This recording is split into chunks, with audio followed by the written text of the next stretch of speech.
Seberapa pentingkah memiliki pengetahuan akan firman Tuhan? Dikatakan dalam Matius 28 ayat 20, dan ajarlah mereka melakukan segala sesuatu yang telah kuperintahkan kepadamu. Dan ketahuilah, aku menyertai kamu senantiasa sampai kepada akhir zaman.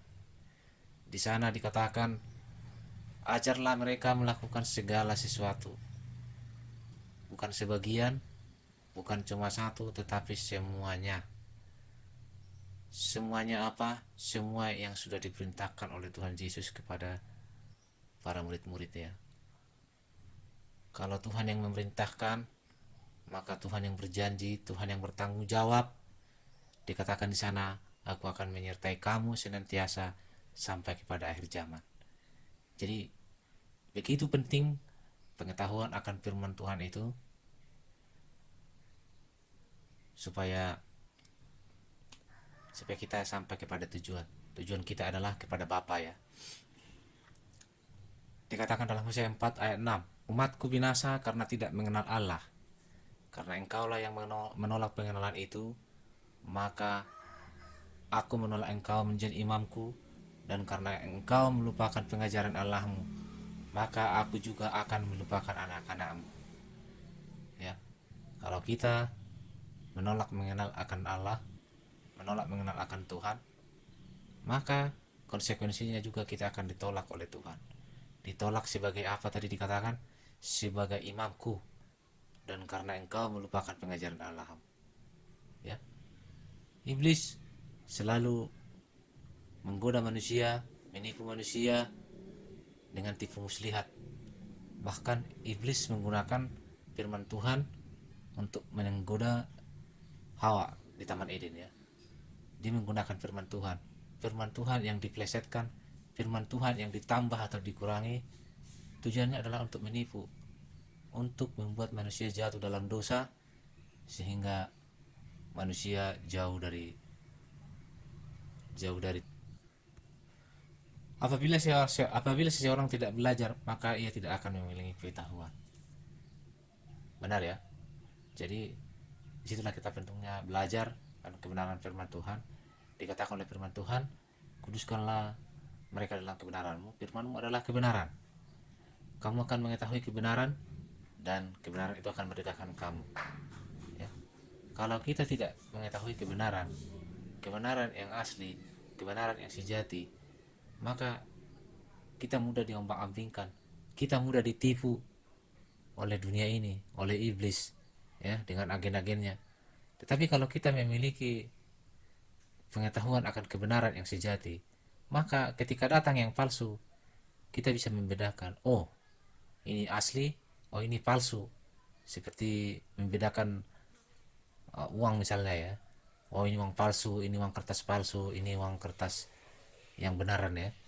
Jadi yang pertama kita harus tahu yang asli. Kalau kita nggak tahu yang asli, maka ketika datang yang palsu, kita akan tertipu, kita akan mengalami kerugian. Pada hari Tuhan menyatakan diri, kita kedapatan tidak setia karena kita berada di jalan yang salah. Ada ayat firman Tuhan yang berkata dalam kitab Amsal, ada jalan yang disangka-sangka lurus padahal ujungnya menuju maut. Sebab itu kita jangan mengandalkan pemikiran kita sendiri. Karena benar menurut saya, karena saya merasa untung dengan hal ini, saya merasa nyaman dengan ini, saya merasa hebat dengan ini, maka itu adalah kebenaran. Ini adalah menipu diri sendiri, ya. Oleh sebab itu kita jangan mempercayakan hidup kita akan karena pengertian kita sendiri. Sebab itu mari kita belajar firman Tuhan. Firman Tuhan berkata, firman-Mu pelita bagi kakiku dan terang bagi jalanku. Kalau firman Tuhan yang ada dalam hati kita, ada dalam pikiran kita, maka kita berjalan melangkah dalam perjalanan di dunia ini yang sementara ini, maka itu yang akan menangi jalan-jalan kita. Apakah hidup kita berkenan kepada Tuhan atau tidak? Apakah ini dosa atau tidak? Apakah ini berkenan kepada Tuhan atau tidak? Kita bisa membedakan, ya. Oleh sebab itu, disitulah kita penting belajar akan kebenaran firman Tuhan. Apalagi pada hari-hari terakhir, akhir zaman, akan banyak penipuan, penyesatan, ya. Dipenuhi dengan cinta dunia, dengan merasa memiliki banyak uang, harta, kekayaan, merasa dirinya berharga, tetapi sesungguhnya mereka jauh dari Tuhan.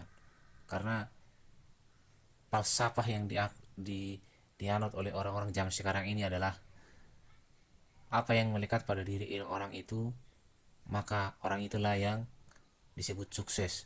Karena orang itu memiliki jabatan, maka dia sukses. Karena orang itu memiliki kekayaan, maka dialah yang diberkati.